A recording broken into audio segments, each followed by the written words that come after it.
अस्सलाम वालेकुम स्टूडेंट्स। हमने अपनी सेकंड वर्कशीट स्टार्ट की हुई थी एसआर की।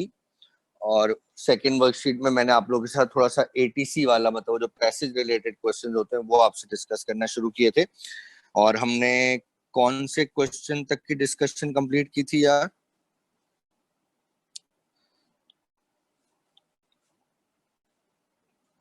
सलाम सर। वालेकुम सलाम जी था। सर 12th तक कंप्लीट कर लिए थे हमने। Okay, thank you.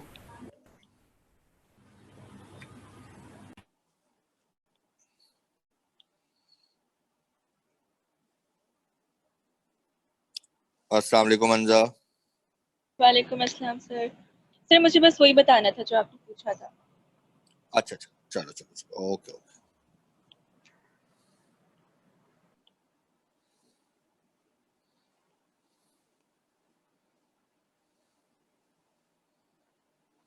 Okay, so question number 13 passage 3।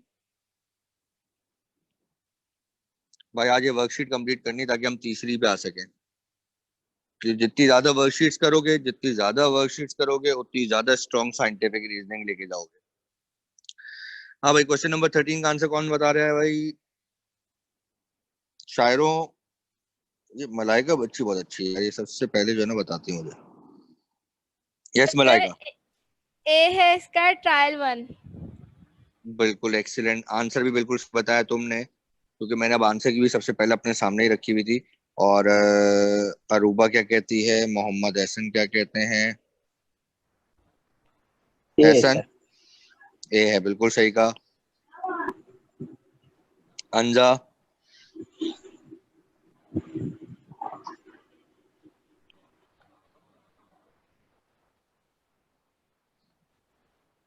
Okay. तो अगर के आप लोगों के आंसर ए ही हैं, अंजा के, हीता के और अरूबा के, तो आप अपना हैंड लो कर दें, ठीक है ना? और this is your correct answer, ठीक है, this is your correct answer.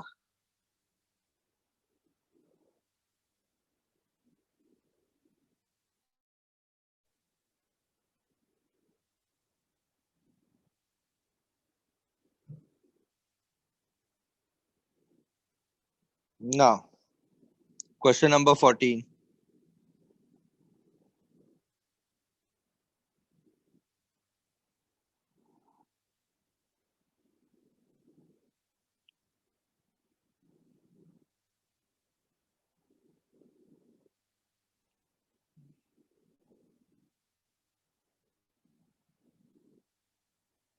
Yes Aruba, H ना, मतलब फाइबर ग्लास। यस सर, एक मिनट। बिल्कुल सही कहा, बिल्कुल सही कहा अरूबा।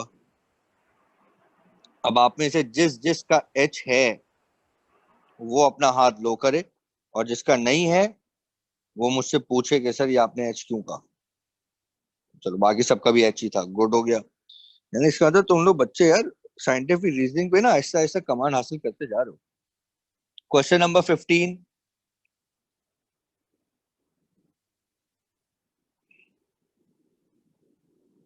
नहीं भाई, इन तीनों के अलावा कोई आए। अंजा, अब अंजा की बारी है।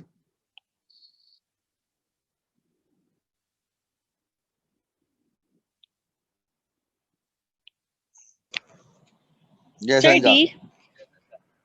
डी, एक्सीलेंट यार। यार आज तुम लोग मुझे बहुत खुश कर रहे हो यार।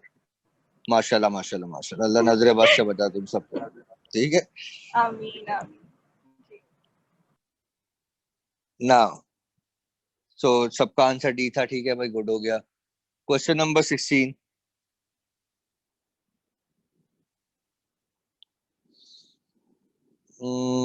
एनीवन एल्स, कोई और भी आ रहा है? नहीं, तुम चारों के अलावा और कोई आ रहा है? साइमन आ गया भाई, चलो अब साइमन से आप पूछते हैं। साइमन। सर एच है 16 का। एच है 16 का, बिल्कुल एक्सीलेंट कहा भाई साइमन। और आप में से जो जो एच वाला है अब वो रेज हैंड को लो करे। मलाइका का नहीं है? अच्छा, मलाइका का भी है, ठीक है ठीक है। गुड हो गया, गुड हो गया। Question number 17।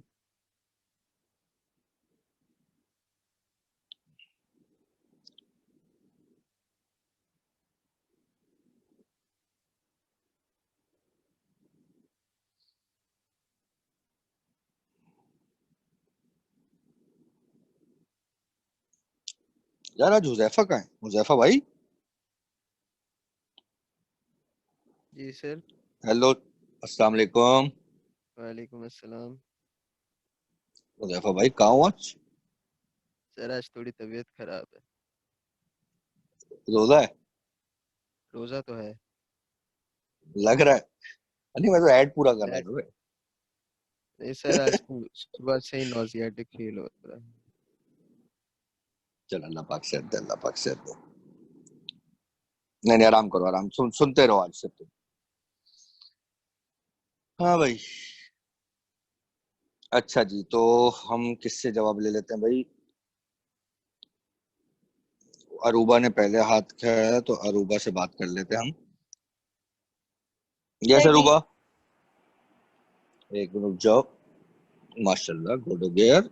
किस किस का आंसर दिए वो अपना हाथ रेस लो कर ले, and that is the correct answer. Good हो गया, ठीक है ना भाई? ना, क्वेश्चन नंबर 18। क्वेश्चन नंबर 18 जो हमारा पैसेज 4 है। ठीक है, क्वेश्चन नंबर 18।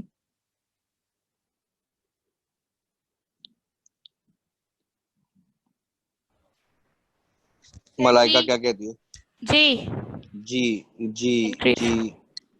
इंक्रीजेस। आप में से जिसका आंसर जी है वो अपना हाथ लो कर सकता है। जैनब भी आई थी यार, चलो जैनब अगले का आंसर तुम देना, तुम अभी ऐड हुई थी तो तुम अब अगला आंसर देना। 19 का।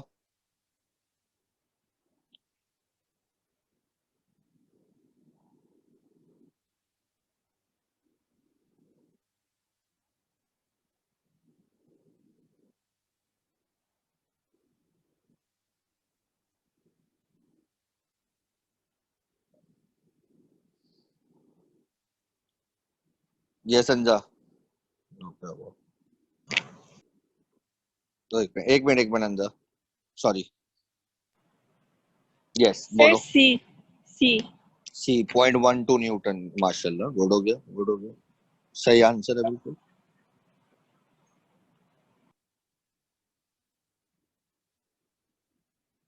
ठीक है, question number 20।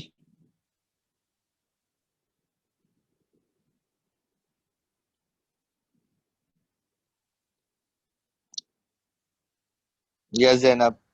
H. Answer H है। सॉरी, एच है, एच। बिल्कुल एच है।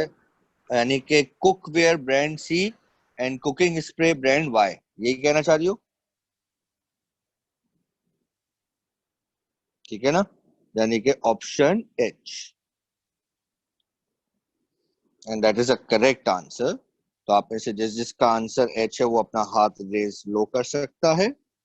साइमन भी। साइमन, तुम्हारा कोई और आंसर तो नहीं था? अच्छा, कोई और आंसर है तुम्हारा, ओके। यस। सर मेरा मेरा 19 का कोई और आंसर है। क्या? मेरा 19 का ए है। और हमने 0.12 का है क्योंकि आंसर करेक्ट वही है। मैं एक मिनट देख लेता हूँ। If experiment 1 was repeated for brand B cookware with a 200-gram mass, the average force needed to disturb the object from rest would be closest to.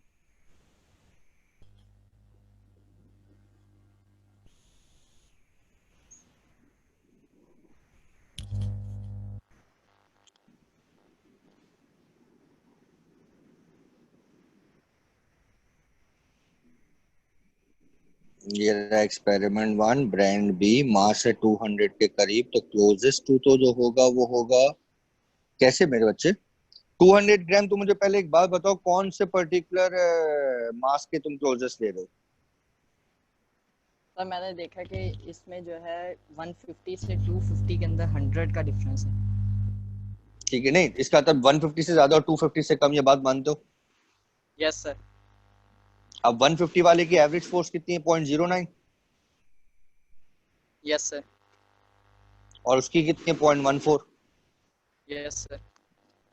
तो इसका मतलब तुम्हारी फोर्स जो है वो 0.09 से ज्यादा और 0.14 से कम होगी। कम होगी। तो अब बताओ कौन सा आंसर होगा। 0.03 तो सवाल ही नहीं बनता था कभी। सही सर। सर मैं क्लियर आ है? गया। Yes sir. को मस्त मैं को एव, मस्त। मैं सॉरी सॉरी साइमन, दोबारा बोलो। हाँ आप बोलो, क्या मैं बोल कहता रहे थे? मैं एवरेज नहीं था देख रहा, मैं दूसरी जो सिंपल आ रही है वो देख रहा था मैं। सही सही सही सही सही, सही।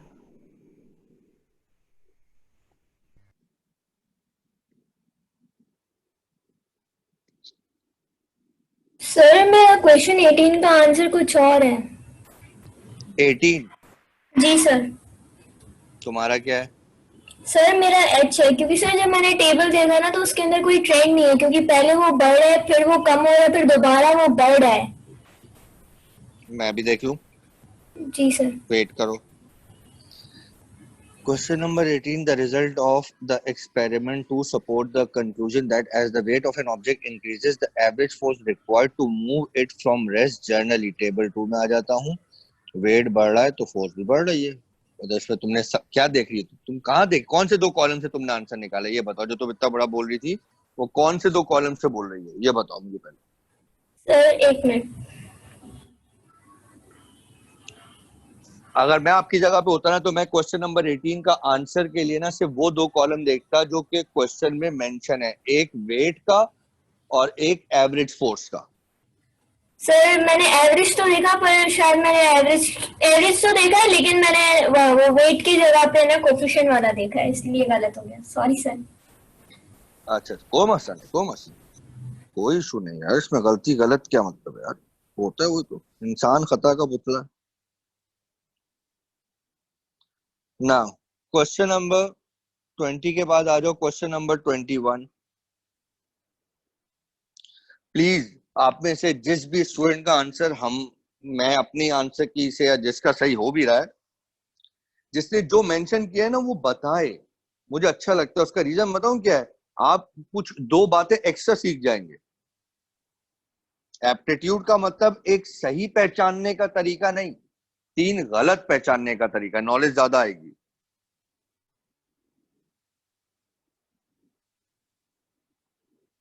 Yes Ehsan. Sir B.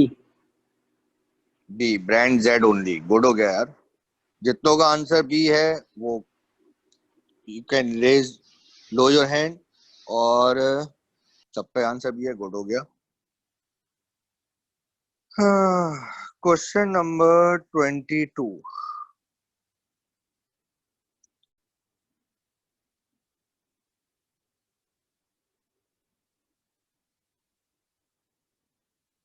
Aruba wait करना, आंसर मत बताना अभी।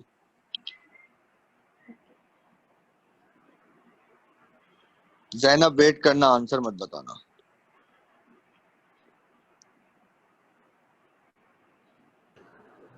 अंजा वेट करना, आंसर मत बताना। आप तीनों मिल के आंसर बताओ जल्दी से। जे सर। जे। जे। सर जे। किसी और का कोई और है? चलो गुड हो गया। Now you can low your hand. Simon कह रहा नहीं भाई मेरा नहीं है, तो चलो बताते हैं भाई। चलो साइमन बताओ। सर मेरा जी था। तुम्हारा जी था। तुम क्या कहते हो इसके बारे में? तुम कहते हो according to the passage for the students to accurately measure the coefficient of static friction which force would have to be overcome। एक बात बताओ, कोफिशिएंट वैसे इसको आंसर दिए बगैर मैं वैसे तुमसे एक सवाल पूछता हूँ, फिजिक्स का सवाल है तो यार। वैसे किसी भी पर्टिकुलर ऑब्जेक्ट की फ्रिक्शन की वैल्यू को नोट करने के लिए उसको रेस्ट से ओवरकम करना पड़ेगा। तुम्हें मानते हो ये बात? Yes sir. तो बस तो जब तुम ये मानते हो तो फिर तुम जे से क्यों इनकार कर रहे हो? और तुमने जी सर क्यों कहा? सर मुझे लगा कि वो जो स्प्रिंग को हम पहले खींचेंगे वो पहले अपनी स्ट्रेच होगा मैक्सिमम पोजीशन तक, फिर हमारी ठीक फोर्स है। जब ऑब्जेक्ट को लगेगी तो ऑब्जेक्ट अपनी जगह से ही लेगा। तो हमें पहले ऑब्जेक्ट की बजाय हमें पहले उस स्प्रिंग की फोर्स को ओवरकम करना पड़ेगा एक्यूरेटली, अगर हम मेजर करना चाह रहे नहीं हैं नहीं तो। नहीं नहीं नहीं नहीं। अगर एक्यूरेटली मेजर करना चाह रहे हो तो सबसे पहले तो मुझे एक बात बताओ, स्प्रिंग को भी कंप्रेस किसके थ्रू करोगे? ऑब्जेक्ट के थ्रू ना। Yes sir. और ऑब्जेक्ट के थ्रू किस तरह करोगे जब तुम ऑब्जेक्ट पे क्या अप्लाई करोगे? फोर्स। और ऑब्जेक्ट पे जो तुम फोर्स अप्लाई करोगे वो लाजमन तुम्हारे उस ऑब्जेक्ट की और सरफेस की फ्रिक्शन से ज्यादा होनी चाहिए। ज्यादा होनी चाहिए ताकि वो ओवरकम करवा सकूं मैं। क्लियर होती है बात Simon? Yes sir. Okay student, सिर्फ 1 मिनट, 1 मिनट देना मुझे बस।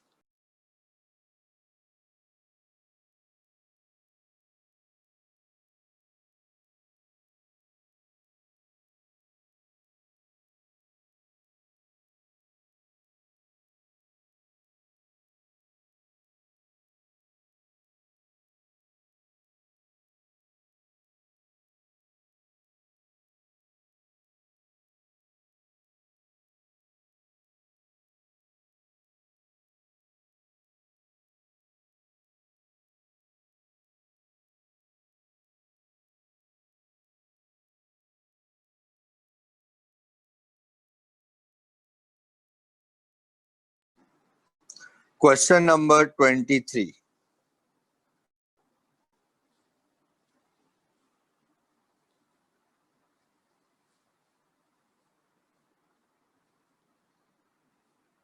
ऐसा जवाब मत देना अभी।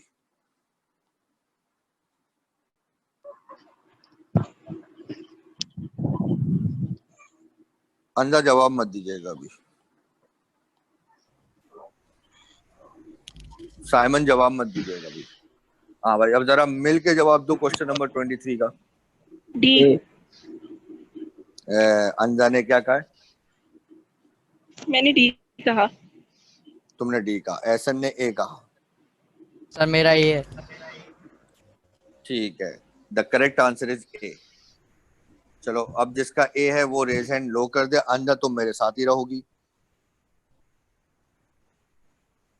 साइमन आपका भी ए ही है ना? यस सर ये है। ओके, तो अंजा कहती है कि नहीं सर ये डी। डी का मतलब ब्रांड बी एंड सी की बात कर रही हो तुम, ये कहना चाह रही हो ना अंजा? जी सर। अच्छा। The student's instructor gave them one piece of non-stick cookware and asked them to identify the brand. The students repeated the procedure followed in experiment 1 and obtained average forces of 0.088 Newton for the 150 gram and 0.149 Newton for 250 gram. अच्छा, तो 0.088 Newton 150 ग्राम, 0.088 Newton 150 ग्राम। Sir पहले मैंने ए ही किया था लेकिन फिर मैंने cut करके डी कर दिया क्योंकि फिर बाद में मुझे लगा कि डी है। क्यों क्यों लगा वो मुझे बताओ ना तुम। सर देखो क्योंकि अगर यहाँ पे हाँ बोलो बोलो, पहले तुम बोलो। नहीं आप बोले। नहीं मैं तो अपना आंसर अभी पिक कर रहा हूँ ना, तुम अपना आंसर दो पहले से एक्सप्लेनेशन। अच्छा सर मैं इसलिए कह रही थी कि बी में जो इन्होंने कहा है कि 0.088 न्यूटन है वो 150 ग्राम के लिए, तो वो मतलब क्लोज है 0.09 के। और ए में जो है ए में अगर हम 150 पे देखें तो वो 0.08 ही है, तो जो मतलब 8 के एग्जैक्टली क्लोज वही आ है। रहा है, ठीक है। हाँ और इन्होंने ठीक जो है कहा है लेकिन 250 ग्राम के लिए 0.149, तो बी में है, तो इसलिए 149 बी आंसर होना चाहिए। लेकिन फिर हम 0.08 न्यूटन 150 ग्राम वो किसके लिए करेंगे? नहीं, मतलब इसका फिर मतलब कोई दोनों और कंडीशन कॉलम भी किधर हो गई सिलेक्ट कर करना रही है। पड़ेगा ना। नहीं नहीं, तुम मुझे एक बात बताओ, तुम्हें सिर्फ row number, column number mass of rate को देखना था और एवरेज फोर्स को देखना था तुम बस। वेट को देखना था, एवरेज हाँ एवरेज मास, फोर्स और मास को देखना था ना। हाँ बस, तो उसके हिसाब से तो सिर्फ बी बन रहा है। बी बनता है लेकिन सर फिर वो जो दूसरी वाली कंडीशन है 0.08 वो तो फुलफिल नहीं हो रही 150 ग्राम नहीं के अगर लिए। वो देखो तो ट्रायल 1 के ऊपर तो है ना, 0.08 ट्रायल 1 पे तो है। लेकिन ऑप्शंस में ए और बी नहीं है ना, ऑप्शंस में बी और सी है, और सी में 0.07 के क्लोजेस्ट है 0.08। लेकिन दूसरी वाली नहीं ना, 0.14 वाली नहीं है ना, 250 वाली। तो हम दोनों ऑप्शन सेलेक्ट करेंगे ना, बी और सी, मतलब ऑप्शन डी जो है वो, क्योंकि बी में जो मैं वही है तो कह वो रहा हूँ। 250 नहीं 250 ग्राम वाली तो कंडीशन पूरी हो रही है और सी में जो है वो 150। हाँ, तो मैं वही तो तुम्हें बोल रहा हूँ, बी में 250 वाली अगर पूरी हो रही है तो 150 वाली नहीं हो रही, और सी में 150 वाली हो रही है तो 250 वाली नहीं हो रही ना। तो दोनों ब्रांड में अगर तुम बी और सी दोनों कहती हो तो उसमें दोनों कंडीशन पूरी होनी चाहिए। इस क्वेश्चन का मतलब ये था। लेकिन बी में 150 कैसे हो रही है, वो तो 0.09 है। And if you look at the first value of B for the trial version 1 जो 0.08 है, जी तुम्हें वो तो 0.88 ए है ना चाहिए फिर। तो 0.88 जी 0.88 के करीब कौन कौन होगा? अब जरा मैं आपसे एक सवाल पूछता हूँ, 0.88 पे पहले जरा ब्रांड ए का 150 देखें।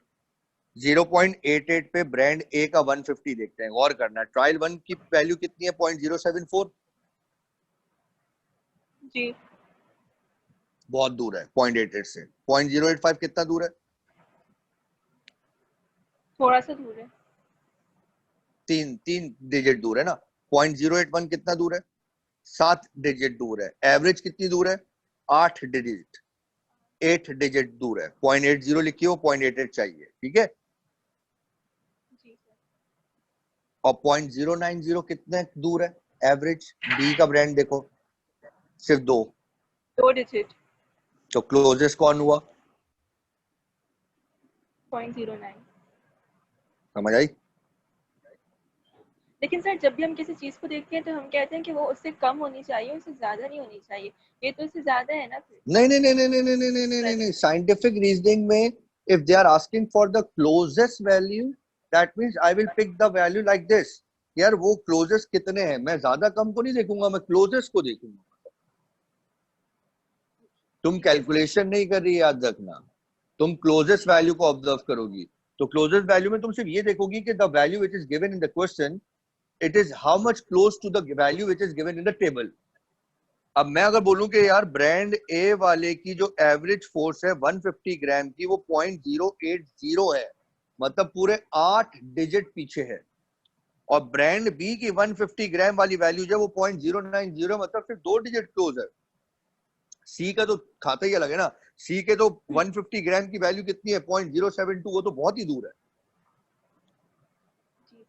तो पहली कंडीशन भी क्लोजेस्ट किसने पूरी की? बी बी ने। और दूसरी भी क्लोजेस्ट किसने पूरी की? बी है। बी ने 0.147। और तुम्हें कितना चाहिए? 0.149। क्लोजेस्ट ही है उसके। क्लोजेस्ट ही है ना। तो फिर ओवरऑल कौन सा ब्रांड है जो मेरे क्वेश्चन में बारे में बात हो रही है इसमें? Brand B. और ब्रांड बी मेरा कौन बी सा ऑप्शन है? Option A. सही है सर, आ गया सर। डन। यस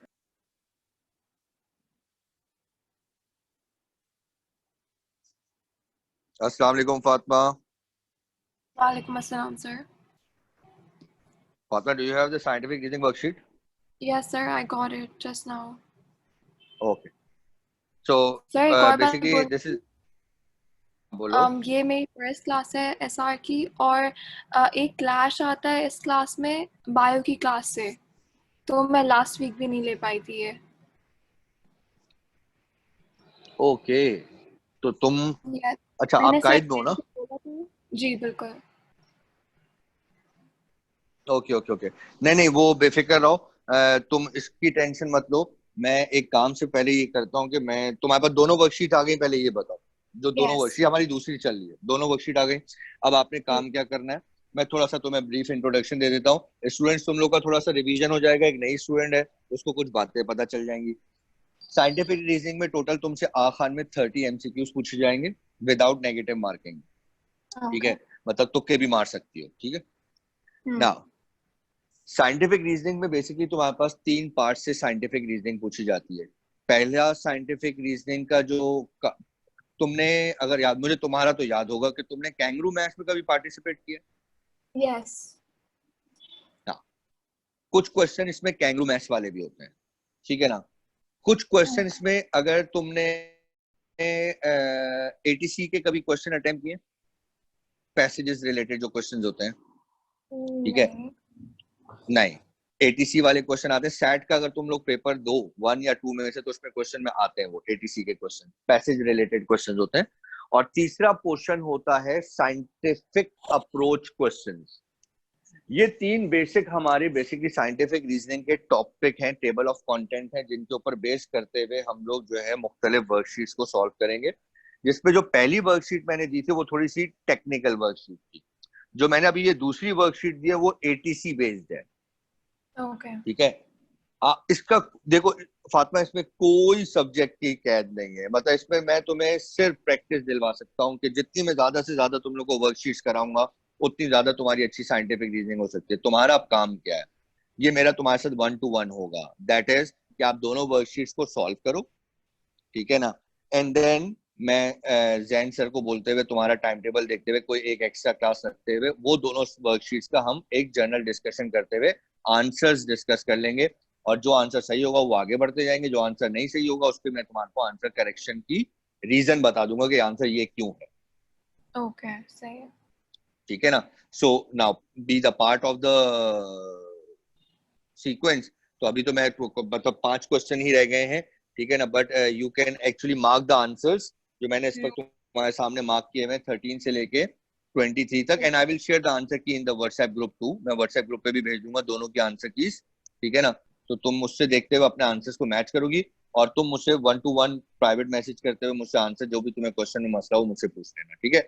बट ये मसले को मैं इंशाल्लाह ताला बहुत जल्दी खत्म कर दूंगा, ताकि तुम्हारा क्लैश ना आए मेरे साथ साइंटिफिक रीजनिंग की क्लास में। ओके, और सर ये वीक में एक ही दफा होती है? या ये वीक में एक दफा इस तरह होती है कि मैं एक वर्कशीट देता हूँ और फिर वो उस क्लास में, अगली क्लास में आके डिस्कस कर लेता हूँ। तो वो एक वीक में एक वर्कशीट आपके लिए बहुत है।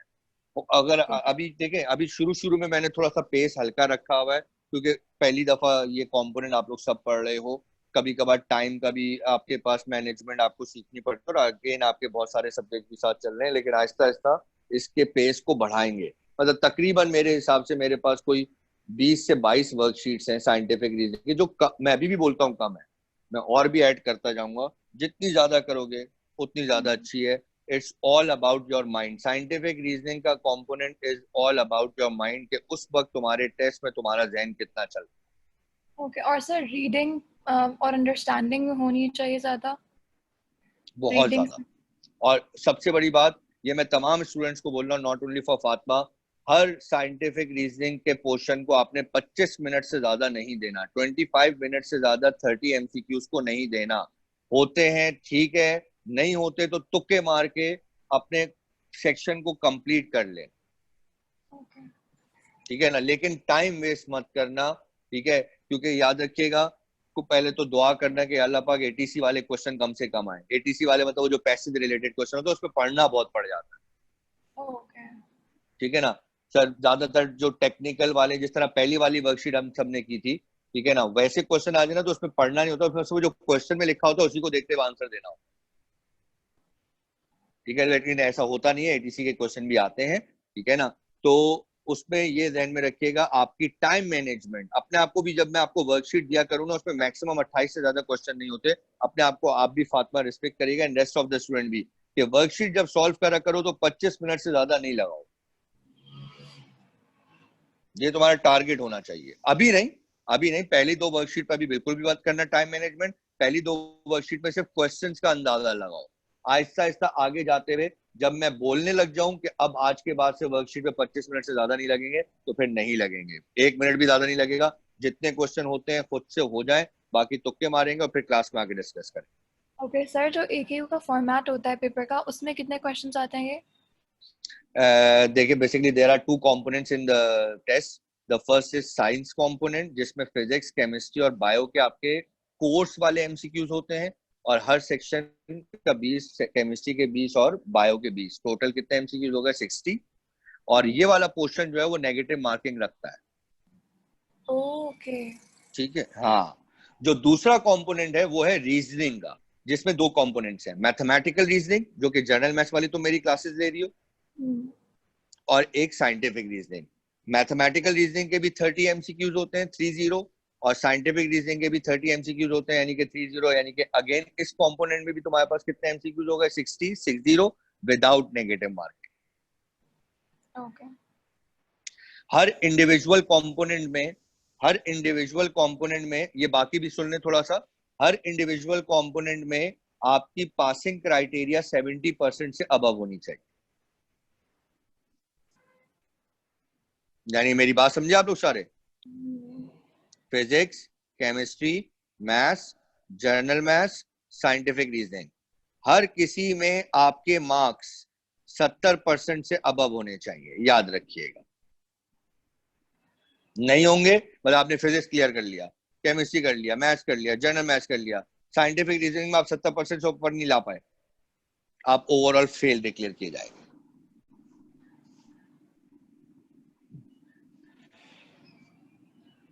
क्लियर होती बात? और ओवरऑल आपकी जो मार्क्स हैं वो 75% से अबव होने चाहिए एप्टीट्यूड। आखान क्लियर कर लोगे ना, मैं यकीन करोगे तुम लोगों को सबको बोल रहा हूँ, तुम लोग के लिए डाओ ऐसे में कोई मसला नहीं। जिससे आखान क्लियर कर लिया भाई, जाना है नहीं जाना वो बात की कहानी है, ठीक है? जाना है नहीं जाना वो बात की कहानी है। जिससे आखान क्लियर कर लिया मुझसे लिख के ले लो, उसका डाओ ऐसा मत छाओ, इंशाल्लाह। ठीक है ना?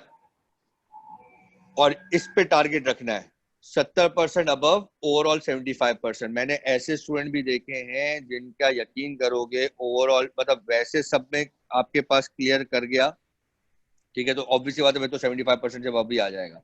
लेकिन कुछ बच्चों ने साइंटिफिक रीजनिंग में 84% से ऊपर मारा हुआ था, लेकिन बेचारे मैथ्स में सॉरी बायो में रह गए। मैंने मैथ्स कहाँ लिख दिया, बायो में रह गए। तो एक में भी रह गए तो रह गए। और फिर इंशाल्लाह ताला हम अपने अगले स्टेप की तरफ जाएंगे, एकेयू में इंटरव्यूज। वो भी इस दफा हमने इंशाल्लाह ताला पूरा टारगेट रखा हुआ है कि जितने भी बच्चे ऑलरेडी रजिस्टर्ड हैं अभी आगा खान के अंदर हमारे, उनको बुला के जो आपके सीनियर्स हों उनसे आपका इंटरेक्शन करा के, और ऑनलाइन या अगर अल्लाह करे फिजिकल क्लासेस स्टार्ट हो जाती है तो आपको एप्टीट्यूड के साथ साथ इंटरव्यू की तैयारी भी करवाई जाए फॉर एकेयू, क्योंकि इंटरव्यू भी बड़ा मैटर करता है एकेयू में। आपकी ग्रूमिंग नजर आनी चाहिए, ठीक है? सो जरा जल्दी से 24, 25, 26, 27, 28 मैं इनके आंसर मेंशन कर रहा हूं। 24 का F, 25 का D, 26 का G, 27 का D, 28 का G। अब जिसको एतराज है वो क्वेश्चन अपना रेस करे इन ऑप्शन से।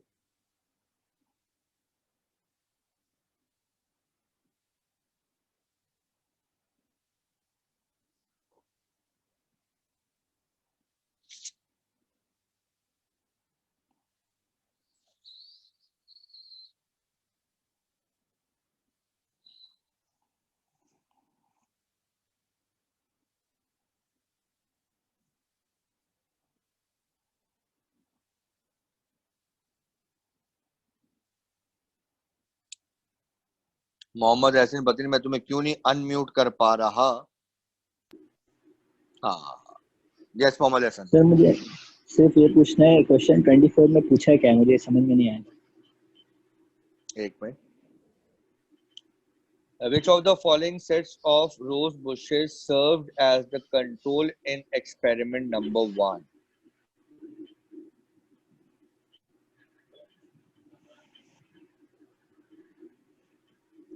By experiment number 1 कहता है a gardener filled 125 pots with soil type 1. No pesticide was added to the soil in 25 pots. The other pots were divided into 4 groups of 25 and the soil in each group was treated with 5, 15, 25 or 35 parts. The pesticide with all other factors were held constant. Fully grown rose bushes with birds but no flowers were planted after the pesticide was placed in the soil. हाँ ना? भाई उन्होंने ये पूछा है कि रोज bushes जो हैं वो एक्सपेरिमेंट नंबर 1 में कौन से पर्टिकुलर पॉट्स में कंट्रोल किए गए हैं, तो वो उन पर्टिकुलर पॉट्स में कंट्रोल किए गए हैं जिसमें पेस्टिसाइड्स नहीं है।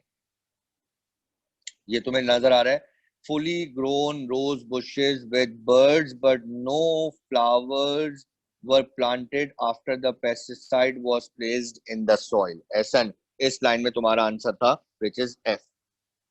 ऐसन क्लियर होता है?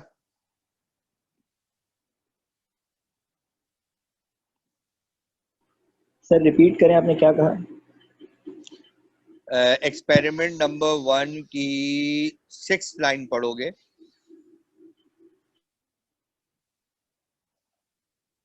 सर बट यहाँ पे जो टेबल दिया हुआ है, अगर टेबल को देखेंगे तो उसमें तो पेटल्स की बात की है, जब फ्लावर ग्रो ही नहीं हुआ तो पेटल्स कहाँ से आएगा? नहीं, तुमने उसको बोला पहले 30 पॉट्स के अंदर उसने कोई पेस्टिसाइड नहीं डाले फॉर द फर्स्ट 25 पॉट्स। ठीक है ना? तो वो हाँ, कौन सही से सही। रोज बुशेस हैं जो कंट्रोल कर रहे हैं ना, तो उसने वही बोला। समझ लिया। ओके,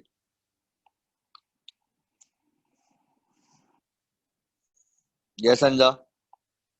सर मुझे भी 24 और 27 का आंसर समझ नहीं आ रहा था, मतलब वो हो नहीं रहा था। 24 हो गया? नहीं, 24 समझ नहीं आया अभी भी। अभी भी नहीं समझ में आया? भाई देखो, उन्होंने तुमसे ये पूछा है कि वो कौन से सेट्स ऑफ रोज बुशेस हैं जो कि कंट्रोल्ड वे में है इन एक्सपेरिमेंट नंबर 1, जिनके लिए तुम्हें पेस्टिसाइड्स की जरूरत नहीं है। अच्छा, ठीक है ना? तो वही कंट्रोल्ड में होंगे।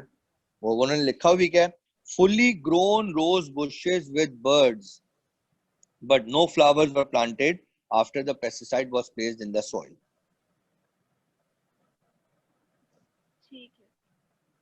ठीक है। अच्छा, और कौन सा और तुम्हारा था? 27? 27। साइमन, तुम्हारा कौन सा क्वेश्चन है? मेरा 25 है। 25 है, ठीक है। मैं करता हूँ, तुम्हारा भी 25 पे आ गया, तुम्हारा 27 हो गया।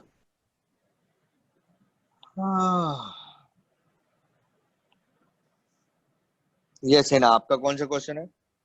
सर मैं 24 का बता रही थी बोलो।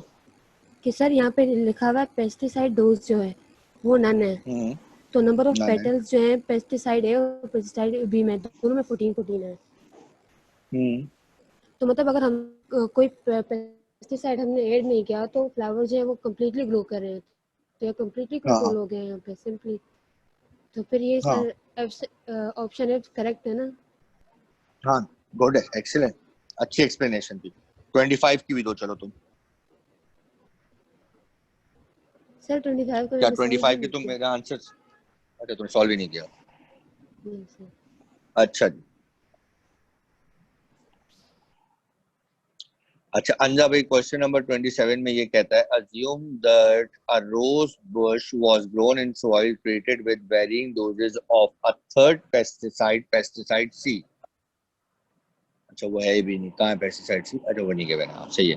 Based on the result of the experiment, assume किया, ठीक है ना? What prediction, if any, about the effect of pesticide C on the growth of this rose bush can be made? Obviously बात है यार, जब वो पेस्टिसाइड अज्यूम किया है और वो मुझे उसका कोई पीपीएम और उसके कोई पीपीएम के ऐड होने पे नंबर ऑफ पेटल्स और नंबर ऑफ बर्ड्स का नहीं बता रहे, तो मैं कुछ भी इन एग्जिस्टिंग पेस्टिसाइड्स पे बेस करते हुए उस पेस्टिसाइड के बारे में तो कुछ नहीं बता सकता ना। जी सर, सही कह रहे हैं। ठीक है। अच्छा सर, जब एक मिनट अंजा, मैंने सॉरी आपको म्यूट कर दिया था। दो। सर मैं कह रही हूँ कि अभी जो एक स्टूडेंट ने एक्सप्लेनेशन दी थी 24 क्वेश्चन में, वो आप दोबारा रिपीट करेंगे? उसने ये कहा कि अगर आप गौर करें सर, तो पेस्टिसाइड ए और बी में नंबर ऑफ पेटल्स की तादाद दोनों में सेम है, और पेस्टिसाइड डोज की अगर नन हो तो ग्रोन पावर बढ़ गई। यही कहा था, अगर मुझे याद नहीं हो, मेरे को जिसकी तो याद नहीं रही, मुझसे मेरी पूछोगे तो मैं बता दूंगा, लेकिन चलो मैं उसको अनम्यूट कर देता हूँ। है ना? जी सर। क्वेश्चन नंबर 24 की explanation, can you tell me the? Sir यहाँ पे दोनों पेस्टिसाइड है और पेस्टिसाइड बी में मैक्सिमम मतलब ज़्यादातर जा रहे हैं फ्लावर्स, और हमने उसमें पेस्टिसाइड डाले भी नहीं है, फिर भी मैक्सिमम ग्रोथ हो रही है, तो ये कम्प्लीटली बात कहाँ कंट्रोल हो गया। मेंशन है? सर यहाँ ऊपर टेबल नंबर 1 में। Where? Sir last option none मुझे ऑप्शन है कॉलम में। और 14 ठीक जी है, सर। डन है। अंजा पेस्टिसाइड बात हमने समझ में आई? नहीं सर, क्या मतलब अगर नैन है तो उससे क्या कॉन्फ्यूजन निकलेगा? नन का मतलब उन्होंने पेस्टिसाइड नहीं डाला, तो आपके पास नंबर ऑफ पेटल्स जो है वो ग्रोन ज्यादा कर रहे थे, 14। अच्छा, सही है सर। ठीक है ना? तो क्या मैं किसी का सवाल भूल तो नहीं गया? सबका दे दिया ना मैंने?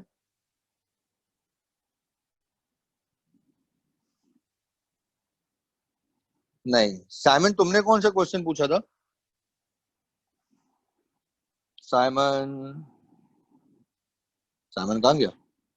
ये sir 25। Simon, okay, which question? Okay okay, thank you. हाँ, 25 कहता है which of the following if true best explain why the pesticides were applied to the soil as opposed to being placed directly on the rose bushes. ये तो उन्होंने वैसे ही बता दिया था ना, ये भी आंसर तुम्हें इधर से मिलेगा ना भाई। कोई भी फ्लावर जो है वो पेस्टिसाइड के बाद ऐड नहीं किया जा सकता, क्योंकि फिर पेस्टिसाइड उसको डिस्ट्रॉय कर देंगे। ठीक है, वही वाला आंसर जो मोहम्मद हसन को मैंने छठी लाइन में दिया था। तुम 6th लाइन पढ़ो अपने एक्सपेरिमेंट की, तुम्हें इसका आंसर मिल जाएगा। ठीक है, थैंक यू। अच्छा भाई, यहाँ पे हमारी दूसरी वर्कशीट भी कंप्लीट होती है। अब मैं ग्रुप पे तीसरी वर्कशीट भेज रहा हूं और आप सब उस पे स्टार्ट करेंगे। सर आप ना 13 जो है ना वो एक बार दोबारा एक्सप्लेन कर दें, क्वेश्चन नंबर 13। मेरा उसका आंसर गलत था जी।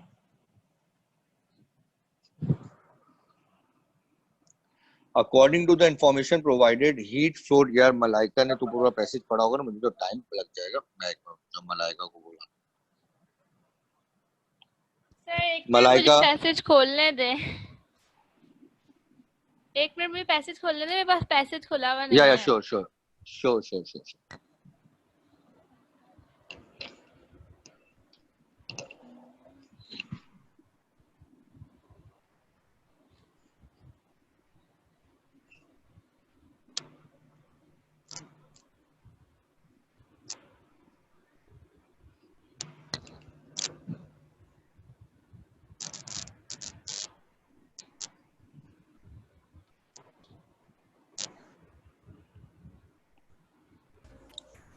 Yes Simon. सर इसका आंसर दे दूं मैं? सर इसमें ये जी जी बिल्कुल बिल्कुल। सर इसमें अगर वो कह रहे हैं कि वाटर से अगर हीट निकल रही है तो इसका मतलब वाटर का टेम्परेचर जो T1 है वो ज़्यादा होगा और उसका T फाइनल जो है वो कम होगा। तो अगर हम पहले और दूसरे में देखें तो इसी में सिर्फ इन दो में जो है वो T फाइनल जो है टेम्परेचर वो कम है इनिशियल से, तो इसलिए 1 या 2 में से हम सिलेक्ट कर सकते हैं। यस सर, मलाइका आपने क्या? सर यही बात है, क्योंकि उनका टेम्परेचर इनिशियल जो है वाटर का ज़्यादा है और फाइनल कम है, तो इस वजह से वाटर से उसमें फ्लो करेगी। तो 1 और 2 का, ये तो ऑप्शन 1 है तो इसलिए। ठीक है सर, आ गया समझ। ओके। और सर सबसे बड़ी बात, साइमन सॉरी मैंने तुम्हें म्यूट कर दिया था, मैं रिपीट कर देने के लिए तुम्हारे को अनम्यूट कर देता हूँ। बोलो, अब बोलो। सर इसमें अगर हम ये भी ना देखें तो ये देख सकते हैं कि हीट फ्लो जो है वो नेगेटिव में है। Okay, excellent. ये शेयर करते रहा करो, सबकी एक दूसरे की नॉलेज जो है शेयर होने पे बढ़ जाएगी। गुड। मैंने तीसरी वर्कशीट जो है साइंटिफिक रीजनिंग की ग्रुप पे शेयर कर दी है। ठीक है, नेक्स्ट क्लास से पहले पहले मुझे ये तमाम वर्कशीट कंप्लीट चाहिए। और अब मैं चाहूंगा कि जिन्होंने 2 वर्कशीट कर ली हैं तो वो कम से कम अगर इस वर्कशीट को एक दफा अटेम्प्ट करें तो वो टाइम मैनेजमेंट के साथ करें 25 मिनट्स के अंदर। बहुत हुआ 30 मिनट करते हैं, इससे ज्यादा नहीं। ठीक है, thank you so much. And all the new students kindly पुरानी दोनों वर्कशीट को कंप्लीट करते हुए मुझसे लाजमन कांटेक्ट करें। Thank you class.